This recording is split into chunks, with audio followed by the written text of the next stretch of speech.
I think I have a way out for us. I have some ideas to start, but I don't know like what. I don't have a lot of substance. I just Oh, have like a well, couple like. I feel like I think I feel like I have a road to draw you out on stuff. Oh, cool, great. I just had some jokes ready.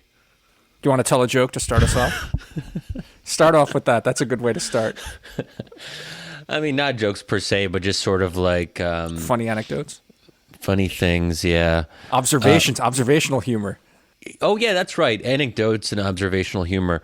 Yeah, I guess like well, one thing is I can't think of anything to be angry about. I think that's part of my struggle. Well, is there a punchline to this, or this is just you're prompting me to go with something? No, I think it's tough. I think we were used to, for several years to always be triggered about something. And now we don't really know. And I think a lot of Americans are struggling with this. This is part of their struggle. Well, okay. I mean, this is sort of what I did want to maybe push us towards. I do think there's we're in this weird threshold moment right now that I suppose has something to do with the legacy of Trump or whatever, and like going into normalcy. But it's also this return to normalcy out of COVID. I think it's kind of disorienting. And I've been wondering for like the last few weeks whether there's something more to it than just I don't know, like disorientation. Whether somehow like our permanent expectations and our permanent sort of, I don't know, touchstones, like things that we've used to orient ourselves around have just been shifted in such a way that returning is going to be more difficult. Does that make sense at all? Does that resonate? Yeah, so I think you're right about that in theory, everyone is excited about summer and this new post-pandemic era. And there's been a lot of memes about white boy summer. No, it's not a racist thing, I don't think. I mean, I think it is, or something. It's something. Well, okay, just to give some background to listeners about what I think White Boy Summer is about. So Chet Hanks, Tom Hanks' son, he's sort of like the black sheep of the family or whatever. Whoa, easy. I'm pretty sure that's an expression. Pretty sure but it's a canceled expression at this point. Anyway, go on. So, okay, well, he released a video titled White Boy Summer. But what was interesting about it, he's talking about, this isn't a Trump thing. That's not the kind of white boy summer we're talking about. No, we're talking about like a woke white boy summer. He didn't use the word woke, but pretty much, he's talking about rules and regulations for white boys if they want to make the most of this summer and be respectful to people of color and to women and things like that. That's what I understand it to be, but obviously people made fun of it and misunderstood it. But it's become like a funny meme sort of thing. Anyway, I guess the more important point is that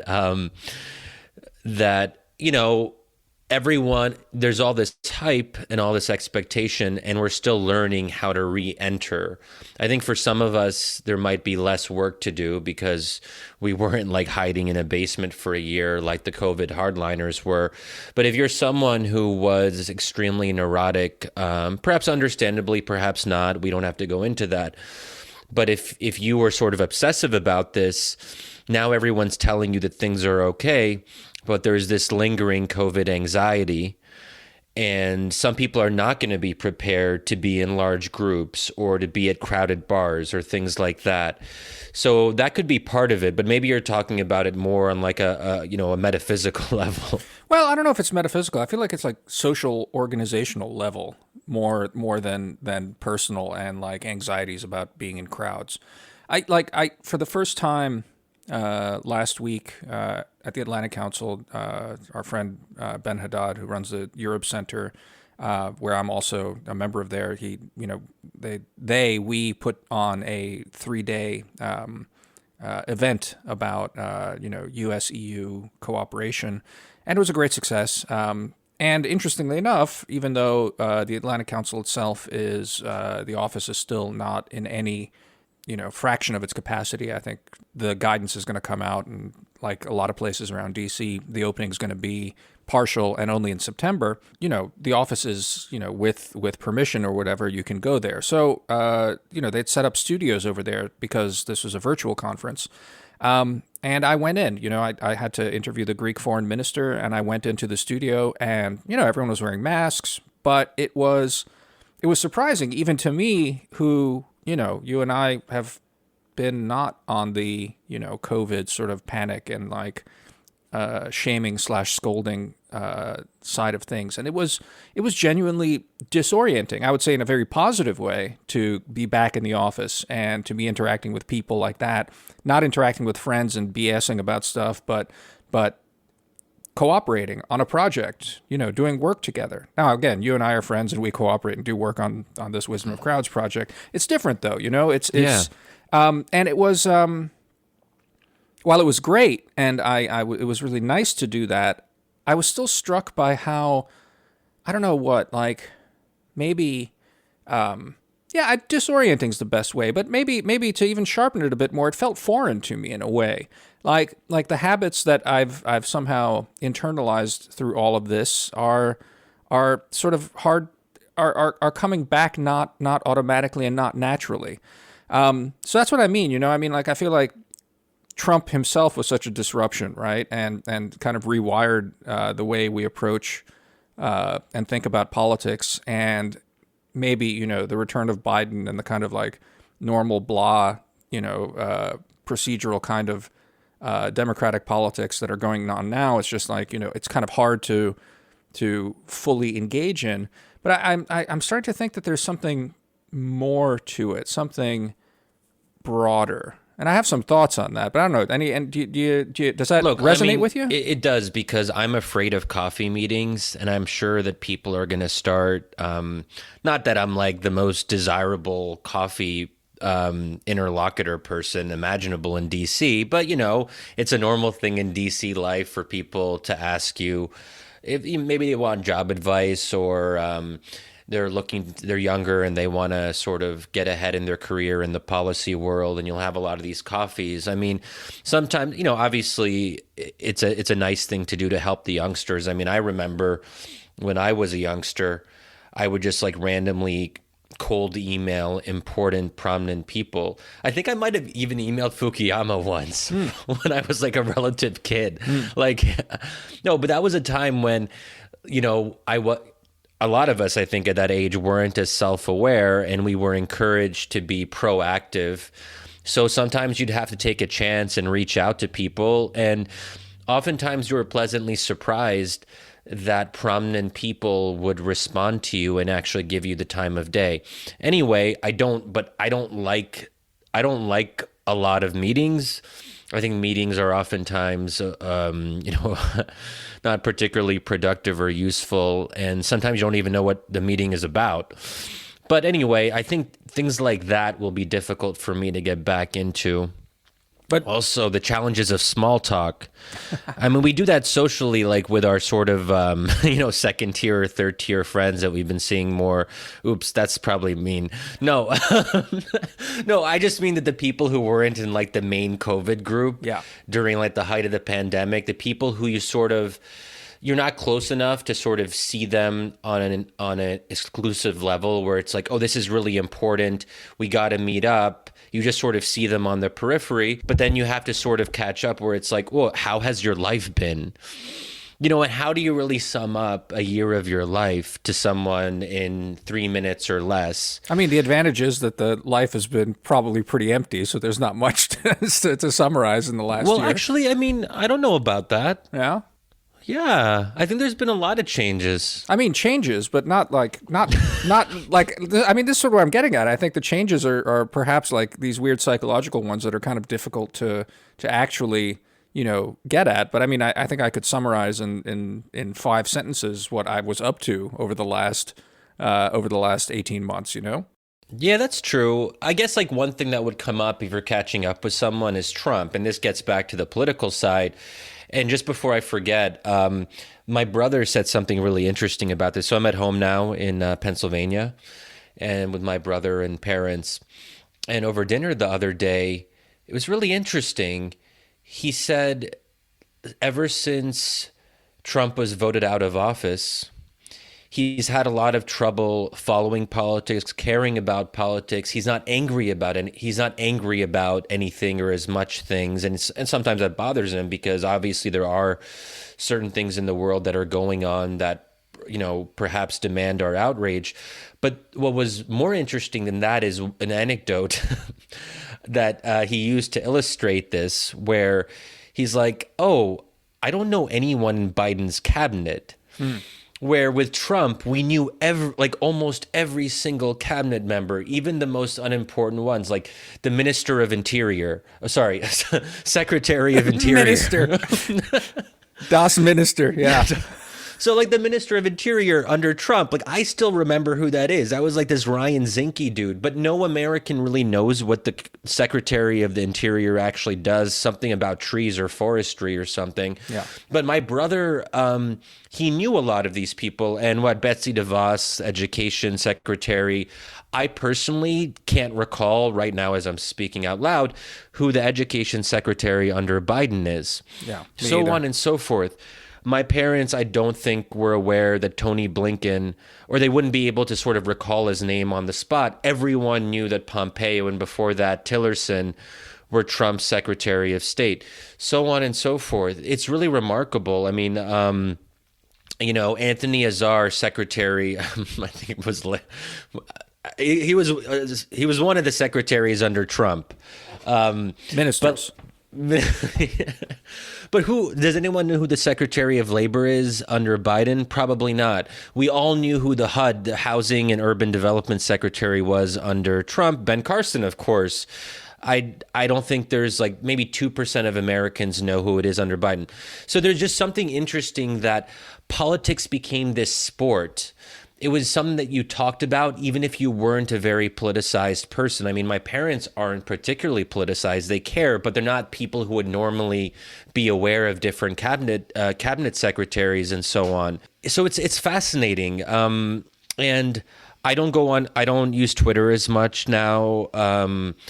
I don't know what to be outraged about. I guess I could be outraged about, like, now if I want to get angry, I'm reduced to getting angry at people who wear masks outside and the double mask hardcore people who, I don't want to be mean.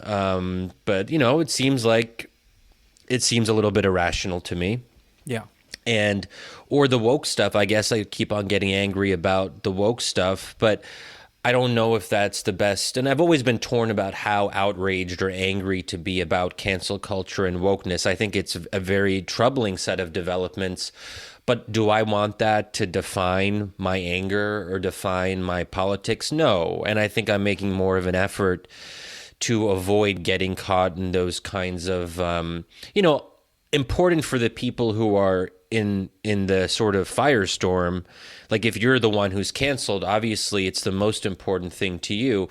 But on a broader macro level, I don't think it is the number one issue that's facing America today, so on and so forth. So I think that it's going to be hard. I think it's hard for people in the media. I don't even know what the networks are doing. How do they come up with content? What They're are getting they talking killed. about? Did you see that? I mean, I know you've been really busy. I mean, that is one of the stories that came out yesterday or the day before. Like CNN and MSNBC are just getting killed right now. Like that's another thing that Trump was right about. They'll totally miss me, he said. They'll all miss me.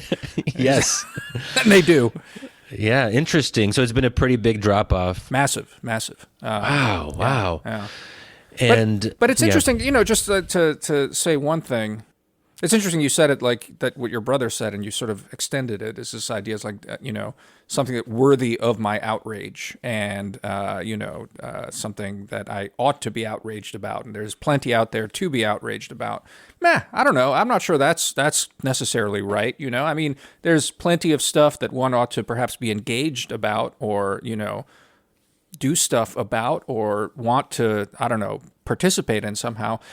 On the woke stuff, I mean, in many ways, I just feel isolated from it, in the sense that, like, my current sort of work situation is such that I don't have to, I don't know, like, go through these weird trainings and stuff like that. Every so often I get a glimpse of it through the internet. Like Matt Yglesias had this big post about this person Okun, and I read the post and just about the kind of apparently it's a text from this white person who has like an anti-racism training consultancy, kind of like what's the other famous anti-racist white woman? Robin DiAngelo? Yeah, DiAngelo. So this is another person called Okun. And apparently, in a lot of sort of the nonprofit space and the NGO space, this is like a text that HR departments are really using a lot. And so Yglesias just ripped it to shreds as just being completely, outrageously silly.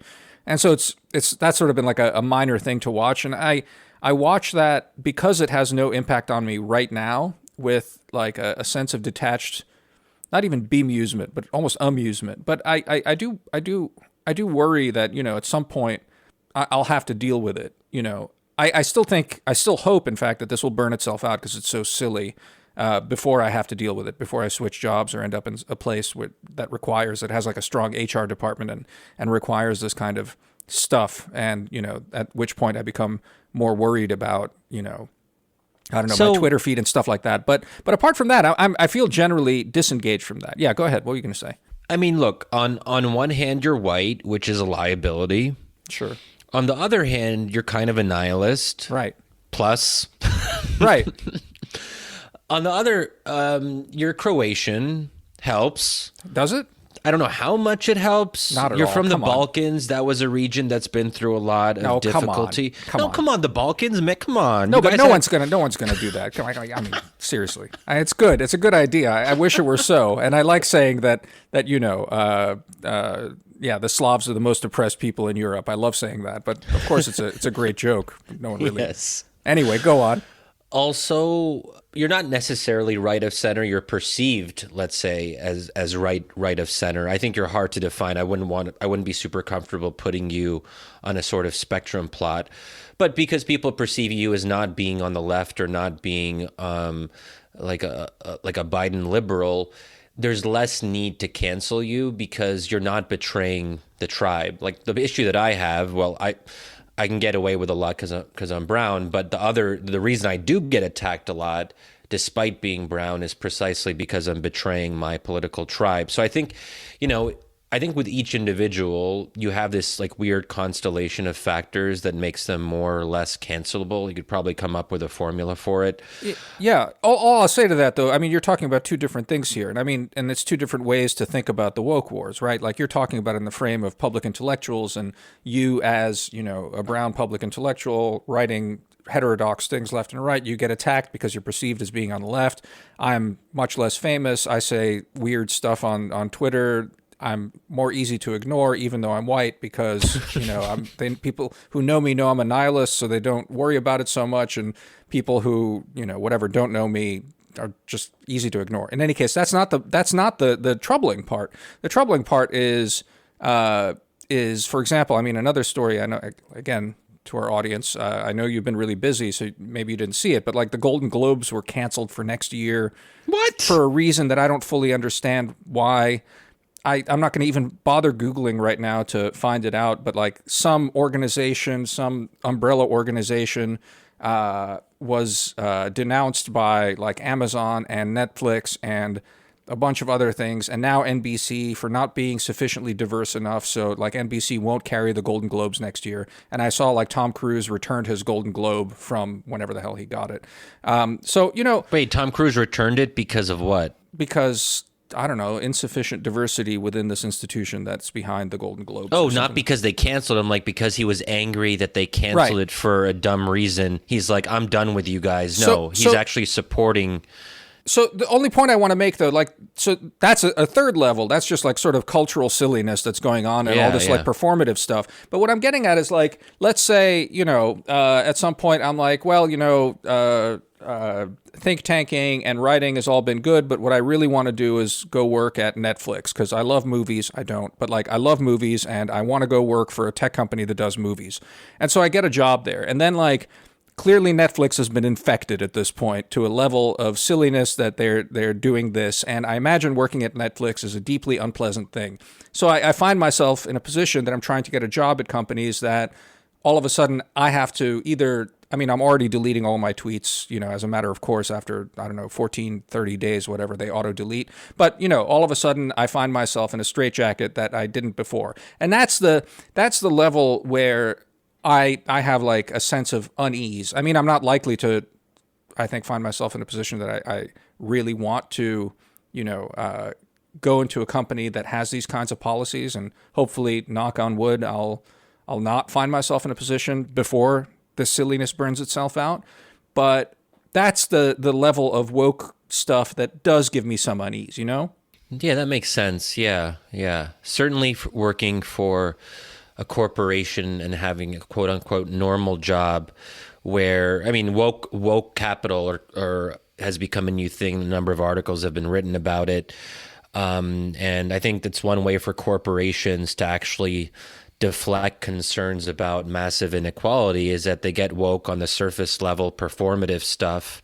And that's a way to just get people off your back without actually addressing structural issues. So it's very smart for them. And obviously it makes for a more difficult workplace for non-wokes in corporations that are otherwise destructive and not helping the world. But one thing I would take issue with, Damir, is when you said there aren't a lot of things to be outraged or angry about. I think there are outside of the U.S. I'm sure there are also things to be outraged, presumably here in the U.S. I mean, it's not as if systemic racism ended just because Biden was elected, Damir. There's a really good John McWhorter essay, came out yesterday, I think, that just says why you should not use that word ever again. And I from now on, I reject systemic racism as a phrase. I've always felt that way. I think it's a nonsense, but I think he makes the most cogent argument for why it is not just a stupid idea, even though it's like an idea with a pedigree that may have meant something at some point, that it's now actively toxic to even talk in those terms. So I encourage our readers, our listeners to give John's essay a read. But go on, Shadi. That's really interesting. Yeah, because I use it occasionally, and I've been anyway. We don't have to go into that. But abroad, you were saying, but I do want to get back to the workplace stuff because I think there's some interesting stuff there. But go on. What's I mean, apart from Israel Palestine, which I don't think we should get into right now. It's mid episode, and it'll take us down all sorts of byways that I don't know. Yeah, well, that would have been one of the things on my mind. The Uyghurs clearly. Yeah, but that hasn't necessarily been in the news recently. No. I think, but obviously we should be like perpetually outraged about it. But it's hard to ask people to live up to a certain level of outrage about something that unfortunately has gone on for several years and probably will be going on for the foreseeable future. Well, there was a story again that whatchamacallit, we're getting blood iPhones. I think like a lot of the components that are, I saw a couple of stories saying that like, the supply chain, Apple supply chain may be running through slave camps. So blood iPhones, there's something. Damir, apparently all Damir does is read news articles. I mean, about current events that I'm not aware of. Something like that, but go on. The other thing that I had been following is, the death rate in India and the funeral pyres and just like the sense of the collapse of a society and the images, because one of the few things I do still do occasionally is go to the New York Times homepage. It's one of those habits that I can't quite get myself out of. There's something, therapeutic about, it's also an interesting thing to see what they decide to prioritize. So when the Israel-Palestine stuff happened the other day, I was seeing from people I knew on Instagram and on Twitter a lot of anger especially from left folks, Arabs, Muslims, and human rights community and so on. But I was surprised that I went on the New York Times homepage and I literally couldn't find anything about whatever you want to call them, the clashes, although I think calling these clashes is itself problematic for reasons we don't have to go into right now, because I do think there is an aggressor and an aggressee in this particular case. But it was interesting to me that I didn't really see. It was hard for me to figure out what was going on because it wasn't really being, you had to go deep into the New York Times. Anyway, on the specific case of India and COVID, that was that was being highlighted as one of the main stories for several days. So I was following that, and I think there are things to get worked up about and angry about when it comes to vaccine access in less developed countries. I don't know a lot about it. I don't know how to actually address that, but I can imagine someone who's focused on that really feeling that something has gone wrong here, where there is a glut of vaccine supply, but we're not able to get those vaccines to the people who need it most today. I don't know if you have anything to say about that. I mean, but you're just prompting me to say unpleasant things. I mean, I'm like I don't know. That's maybe the thing that bothers me least. I mean, it's clearly a tragedy, but I don't know. I don't think that there's all the reporting I've seen about the Biden administration's calculus on not releasing our stockpiles yet sound perfectly reasonable to me, and any claims, like higher moral claims about human solidarity across the planet, strike me as completely hollow. I mean, so I've stopped myself from tweeting such things at least 3 times in the last week, because it's unpleasant to say, but I've seen no argument yet apart from kind of very loose bleeding heart stuff, and it's horrible. It's horrible that in fact the planet is deeply unequal, and as a result, such things happen. But short of crying about it, I don't really know what else to say. And I'll just say as a little aside there, when you said like you go to the New York Times and the images of the funeral pyres, the thing that jumped in my head is that like I don't watch TV anymore, so I don't watch the news. I don't get that stuff, and almost never, apart from. I saw that clip that was going around everywhere, the sort of Israeli far-right fascists dancing in Jerusalem as, Al-Aqsa, some tree in the background burns or something like that. Apart from things like that seep through, I don't if I go to the New York Times or any of these things, I never, ever click on slideshows or images or any of that. Like, I just read the text. I even have gotten to the habit now of just, when I go to these places, to just give me that, because it makes it load faster and it's more efficient. Like, use that feature either on my iPhone, the iPad, or my desktop machine, to just like strip out everything. So I just have text. I see no images, and maybe that's another part of that, dehumanizes me in so many ways. But I think there's something also really incredibly manipulative about the sort of the use of the images, and especially when a bleeding heart, like irresponsibly bleeding heart publication, like the New York Times, gets a hold of images and then starts sort of weeping about stuff. I just it's garbage. Well, we're seeing Damir's dark side today. Yeah. Wow. Yeah. But you know what they also say? Go ahead. A picture is equal to 1,000 words. I'd rather read 1,000 words. It's interesting. I'm not an image person either. Like, I'm not on TikTok. I don't understand the idea of just like watching videos on your phone a lot. I find it to be time consuming. Or a YouTube video where someone is talking about something, I can skim a transcript or read something very quickly. Also, I mean, I'm not like a 100% speed reader by any means, but if I really put my mind to it, I can sort of skim a book relatively quickly. I can't really do that. It's hard to do that with a video. So I just find, in terms of efficiency, because, we're also getting to a point in our lives where, I think we should value time more. With each minute, day, or year that we live, that is a minute, a day, or a year lost in the broader sweep of our lives. And I think, being a little bit more purposeful about time is one thing that I want to get out of the COVID era, where I don't want to be too good when it comes to time management, because I think there's sort of an over prioritization of efficiency in American culture. We always feel like we need to be doing something and getting something done, and that's probably not healthy. But there is this kind of middle ground where you're more purposeful about the blocks of time that you have. And I don't think videos or images, well, I guess an image you don't have to like watch. You can just look at it and then you're done. But certainly if they're moving images, that can take longer. Yeah. Well, I mean, I guess, maybe I should just like put a coda to my nastiness earlier there. I'm open to the argument about vaccinating the world, about the dangers of letting strains develop unchecked in corners of the world, and that will at some point perhaps punch through our defenses, and that's a danger. And I do think, insofar that is a medium-term threat, we should be concentrating our minds on how to vaccinate the world. Again, just to be fair on that. The part is like that triggered me, and it was what you said was about this idea that, like something to be outraged about, the fact that the world is not getting vaccinated. I think that's in fact not. I mean, it's something to be sad about.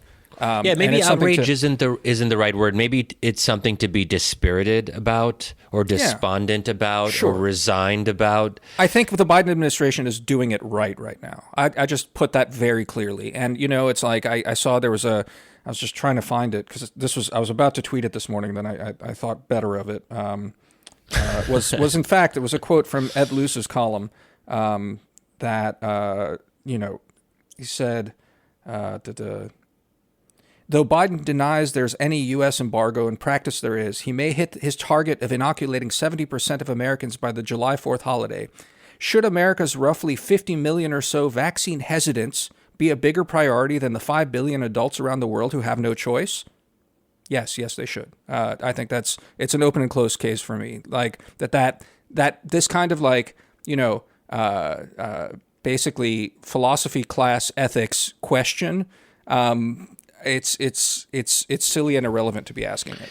But is that really what the dilemma is? Because I agree that if it's about, we should have 50 million more doses on hand for the 50 million or so Americans who are hesitant, because there is a chance they might change their minds, and we should continue working on that. And, this might be very controversial in some quarters, but I do believe that a government has to prioritize its own citizens. Obviously. I mean, what's interesting is that, like, I think to many of us that might seem banal and obvious. I think I know some people who would find that to be rather controversial. But anyway, they probably don't listen to the podcast. And if they do, just, write a comment or something. Yeah, be angry, but like you're wrong, basically. Anyway, go on. Yeah, but I don't think is that really the issue, because I think there is much more supply than demand, even if we take into account people who are on the fence. I think my understanding is that there is room to work there. I could be wrong, and I don't want to sort of pontificate about something I haven't been following closely. But if we had extra in the sense that we have a lot, and even if we're focused on our own people, we can still do more. I assume there are things that we could do more of if we had the political will to do so. I don't know what are the obstacles there, but presumably something can be done. And maybe this is sort of the interventionist in me talking, that if I see a humanitarian disaster, I don't know what should be done, but I think something should be done. I believe steps are being taken to, like get rid of all of our AstraZeneca, again, it's not like nothing is being done. I recoil at this the humanity, bleeding heart stuff. I don't think that the Biden administration is dragging its feet, being irresponsible, any of that. Like, again, most of the reporting I've seen on it, most of the arguments, for like we must do something now, not now, yesterday. Those are in particularly bad faith, I think. But anyway, again, I haven't been that deep into the story to have more than that as an argument. And, if people want to comment angrily, by all means, amuse yourselves. But, just to get back to this question that we sort of started at, this disorienting feeling. What's been stuck in my head basically since we published it, I don't know, is it 2 months ago now, a month and a half ago, when we kicked off the democracy essays, and our friend Osita wrote his essay about democracy and democratization. It was his claim that what should, I don't think he made the strong claim. I think he gestured at it towards the end. I didn't go back and read it before we started recording, but it's been stuck in my head, this idea that the next frontier of democracy and democratization is the workplace. And it's one of those things that it strikes me, what I was saying earlier about like going back to the workplace and feeling kind of disoriented about it. This weird feeling we have now of, laboring under the reality of Trump and the kind of like weird control he had over our psyches and how we were like obsessed with that. And now with Biden, sort of, we're less engaged there. I do wonder if something's going to shift, and there's evidence that it's already shifting, tied to a lot of this woke stuff as well, that like people are less willing to, I don't know, countenance the fact that the workplace has never been democratic. There's no such thing as true democracy in the workplace. So there hasn't been. Of course, there have been efforts, through unionization and stuff like that to bring balance to what has always been a, top-down sort of thing to democratize these things. But I'm starting to think that maybe there's a change coming to that. And I'm not sure it's a good change. In fact, I'm disquieted by it. But that this is maybe somehow seeping into the workplace. Have you thought about that at all? Has that like hit you at all in your experiences at work, or just in general, that might be coming and what that might mean?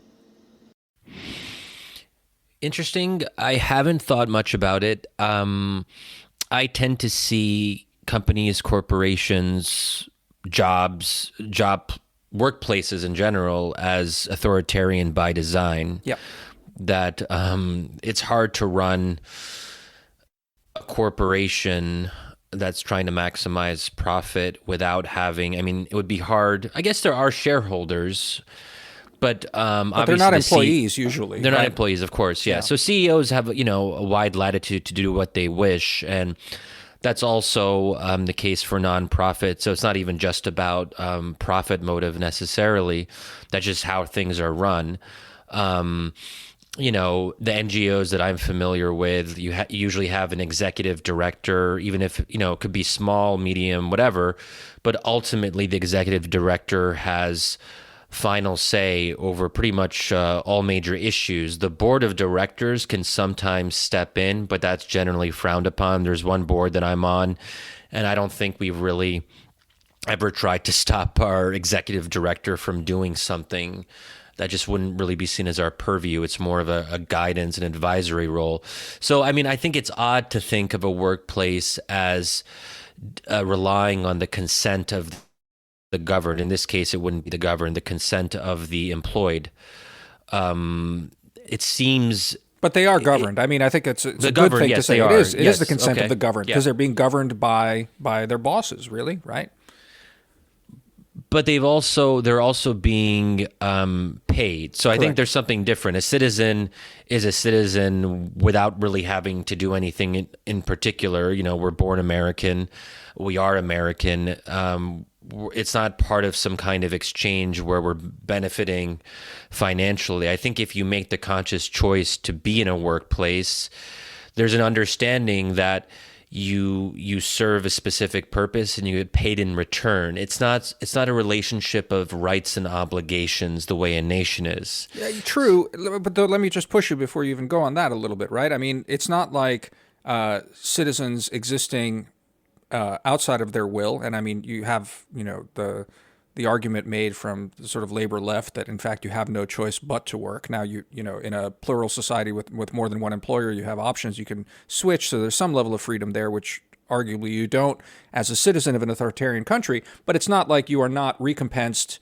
There's not like there is no social contract in an authoritarian society. It's just a very different social contract than the liberal social contract people would say. It's basically, it's kind of, at its most functional, authoritarian systems operate kind of like technocracies and have output legitimacy of sorts, right?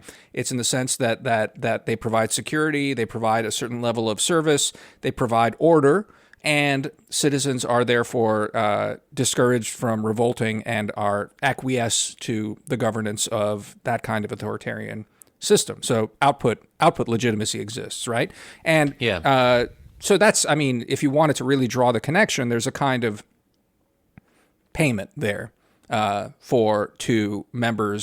citizens of an authoritarian society, right? Except authoritarian regimes aren't necessarily great at output legitimacy.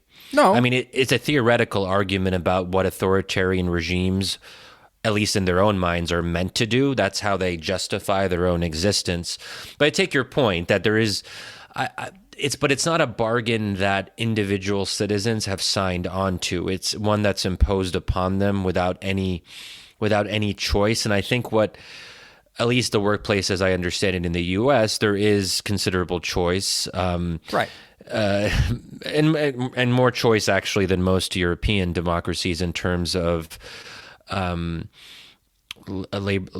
flexibility in the labor market and so on. It's interesting. I haven't really thought about these analogies in detail. I have not noticed that it's a growing space for argumentation. Well, so let me give you the example then. I mean, this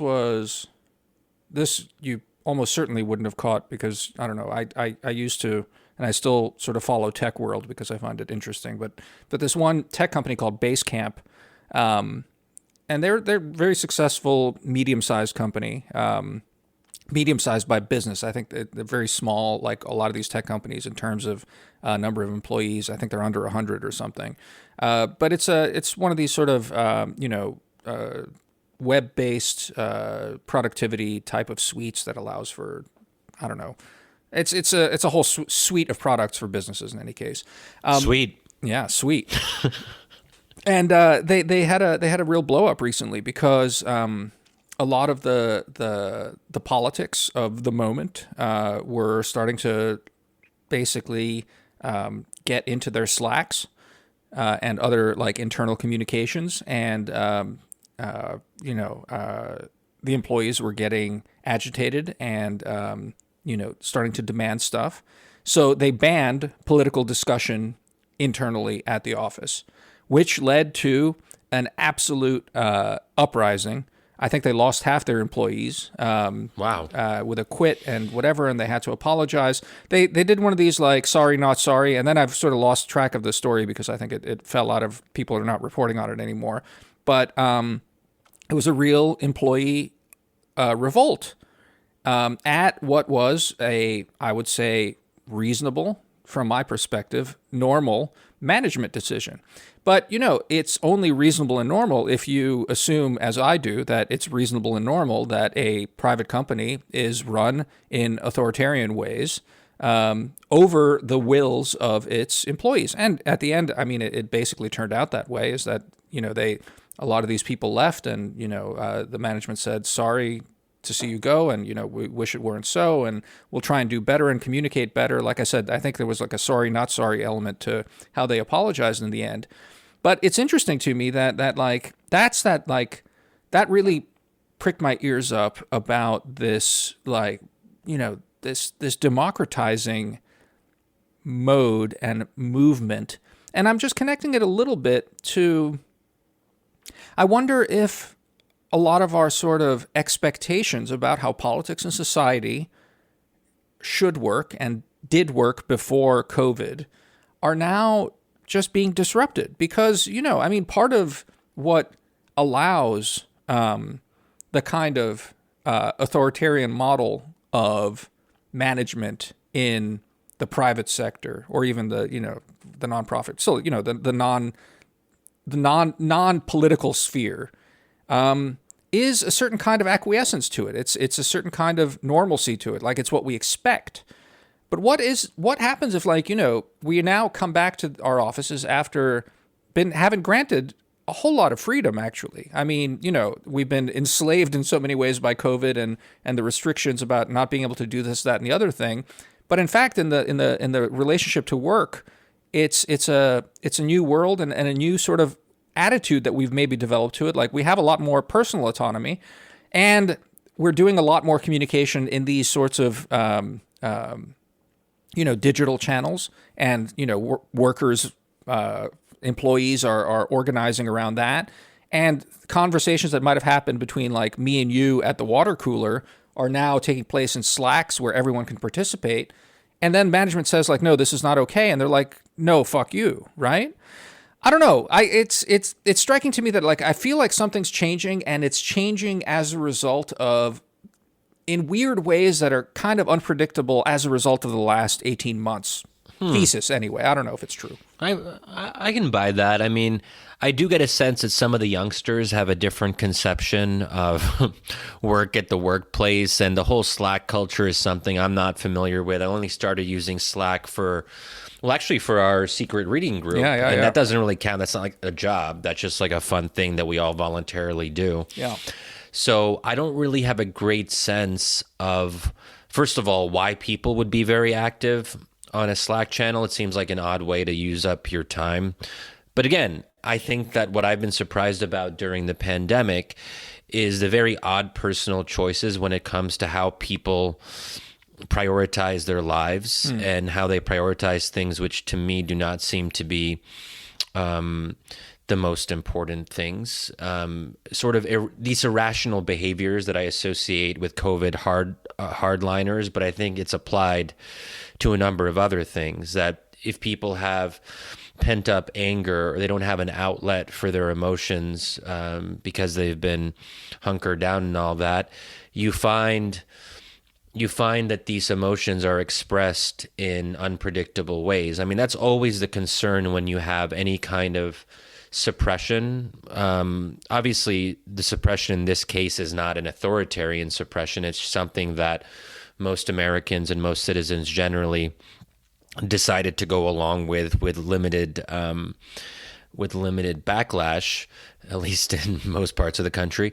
But I do think there are questions about how people sort of channel these pent up emotions, and we're going to see more evidence. I mean, I think there's also a lag time effect, that it's not just that people had these pent up emotions during the pandemic, but that we're going to see iterations of this well after we've reopened fully, where people are sort of acclimating, as we talked about earlier. And that could lead to something we talked about in a prior episode, where will this lead to an uptick in protests, anger, kind of belated anger at governments that didn't do well on COVID, including in Europe? I mean, Europe is going to start reopening soon, it seems.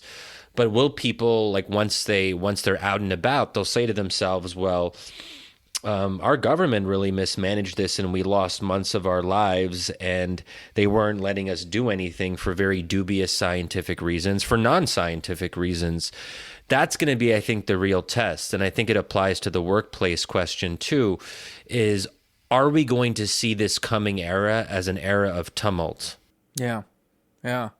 I have a feeling it might be, like not necessarily in the same way of, that like justice and injustice are motivating it, or not in the sort of like theoretical way of, or not even theoretical. I mean, let me rephrase that. Like, I don't think it's outrage necessarily at broader social injustices that will be driving part of this stuff. I think maybe the tumult will be broader in the sense that a lot of the assumptions about how we were before, that we very generally took for granted, just maybe don't hold. I guess that's my instinct on this, and that as you said, it'll express itself in surprising ways, in ways that we sit around on this podcast and stroke our chins and try and predict some of these things, or try and point at trends as where they're going. But I think they'll erupt in ways exactly like this workplace thing.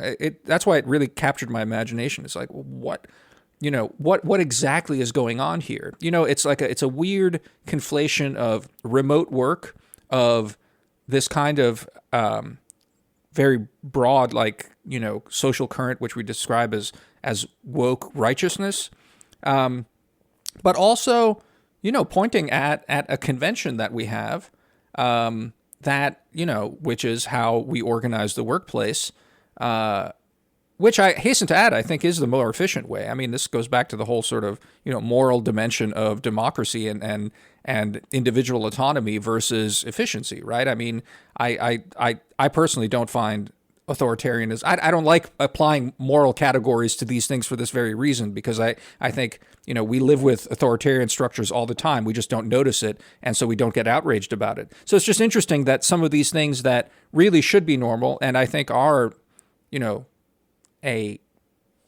perhaps at least have proven themselves to be a good way to organize things, are now coming under attack. I don't know what to make of it, Well, one difference is I don't believe it's the job of governments or states to be efficient. So it's a question of what the purpose of particular institutions are. I do think companies have to be efficient. As long as we've all agreed to live in a capitalist society, that matters. Even nonprofits have to be efficient because they still deal with money. They still have to have outcomes for donors and so on. I don't think, and this is where I think the technocratic premise, the idea that governments should do what works, what I've sometimes called what worksism, that it oftentimes betrays an authoritarian impulse, because if your goal is efficiency, democracy is not necessarily the best way to achieve it. And then you start falling back on unaccountable and unelected bureaucracies that are able to sort of supersede the popular will.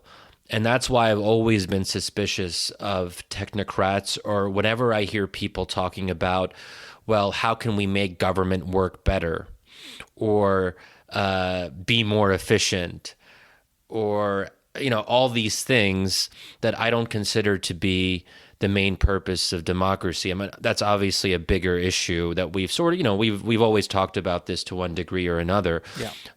I just see a fundamental difference between corporations and governments. This is also one reason I think if we sort of reverse the arrow, that I'm suspicious that whenever businessmen or people who have been in a tech space for a long time want to then be in politics, and their whole pitch is, I'm going to get things done for you, which is sort of what Trump did as someone who was, actually a successful businessman, whatever else we think about his businesses.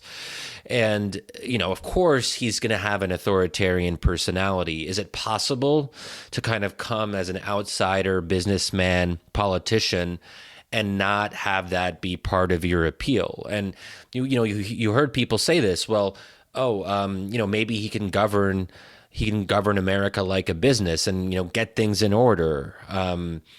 And that's not, well, first of all, apparently even those people who are good businessmen, they find that governments are fundamentally different and so on. But I think there is a bigger question here about what are the goals of government.